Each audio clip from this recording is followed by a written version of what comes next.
Showbiz industry की मकबूल हसीनाओं में इश्शल फयाज का शुमार भी होता है। कराची में जन्म लेने वाली इश्शल फयाज ने ए लेवल की तालीम हासिल करने के बाद 2011 में कराची फैशन वीक से मॉडलिंग का आगाज़ किया था। उसके बाद bridal week, Pakistan fashion week, London और दीगर फैशन वैक्स में रैंप को रौनक बख्शने के बाद इश्शल फयाज हर फैशन ब्रांड की अवलीन पसंद बन गई थी और उन्हें मशहूर मरूफ ब्रांड्स ने अपने बिलबोर्ड्स पर सजाया था। फैशन के रैंप पर तवज्जो हासिल करने के बाद इश्शल फयाज को 2017 में ड्रामा सीरियल आबरू से छोटी स्क्रीन पर कदम रखने का मौका मिला। उसके बाद उन्होंने मुख्तलिफ ड्रामों में काम किया और 2019 में इश्शल फयाज ने पहली बार बतौर हीरोइन सिल्वर स्क्रीन पर फिल्म काफ कंगना से अपने फिल्मी कैरियर का आगाज किया था। ये फिल्म बॉक्स ऑफिस पर कामयाब ना हो सकी।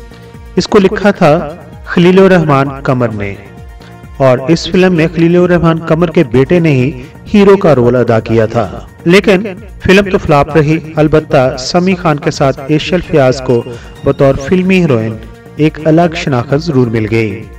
इश्शल फयाज फिल्म मैं हूं तेरी गुलनाज में भी शूटिंग मुकम्मल करवा चुकी हैं और उसकी रिलीज का इंतजार कर रही हैं। इसके अलावा उन्होंने कई एक ड्रामों में भी अपनी अदाकारी के बेहतरीन जौहर दिखाए हैं। बात करते हैं इश्शल फयाज की कैमरे के पीछे की जिंदगी की, जिसमें वो एक बहुत ही घरेलू लड़की हैं जिसे अपने घर वालों से बेइंतहा मोहब्बत है।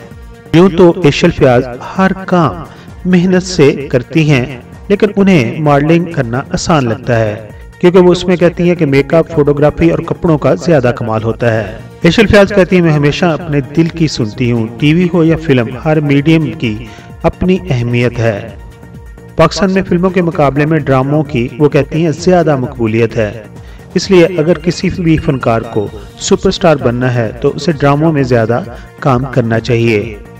सोशल मीडिया पर इश्शल फयाज काफी मुतहरक रहती हैं। इंस्टाग्राम पर उनके 10 लाख से ज्यादा फॉलोअर्स हैं। बात करते हैं इश्शल फयाज की जाती जिंदगी की। वो 6 बरस की थी जब उनके वालिद का इंतकाल हो गया था और उनकी वालदा ने दूसरी शादी कर ली थी। इश्शल ने एक इंटरव्यू में बताया था कि उनके सौतेले बाप ने उन्हें कई बार उन्हें हरासा किया। पहले तो वो समझ ना पाई कि अपने सौतेले बाप के बारे में अपनी वालदा से बात कैसे करें, लेकिन फिर उन्होंने अपनी वालदा को बता दिया कि उनके वालिद का रवैया उनके साथ कुछ ठीक नहीं है, जिसके बाद इश्शल की वालदा ने अपने दूसरे शोहर से तलाक ले ली और फिर अपनी बेटी की खातिर कभी भी दूसरी शादी नहीं की।